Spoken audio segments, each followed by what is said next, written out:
It is a review of Mary. Just 1 hour 50 minutes run టైంతో present ఇప్పుడు నెట్ఫ్లిక్స్లో తెలుగులో స్ట్రీమింగ్ అవుతుంది.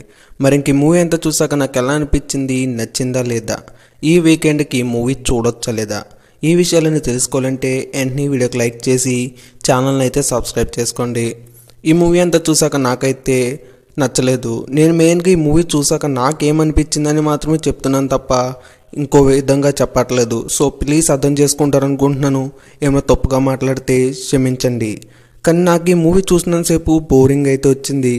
కొన్ని రిచ్ విజువల్స్తో మూవీని అయితే తీసుకెళ్లారు, కానీ మూవీ వైజ్ అయితే మూవీ అయితే అంత ఎంటర్టైనింగ్గా లేదు.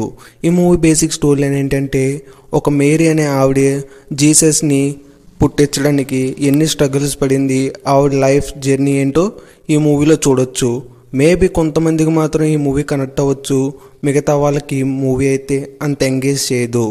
ఓవరాల్గా ఈ మూవీని అయితే ఎవరైతే చూడాలనుకుంటున్నారో వాళ్ళు చూసుకోవచ్చు తప్ప అందరికీ కనెక్ట్ అవుతుందని నేను చెప్పను.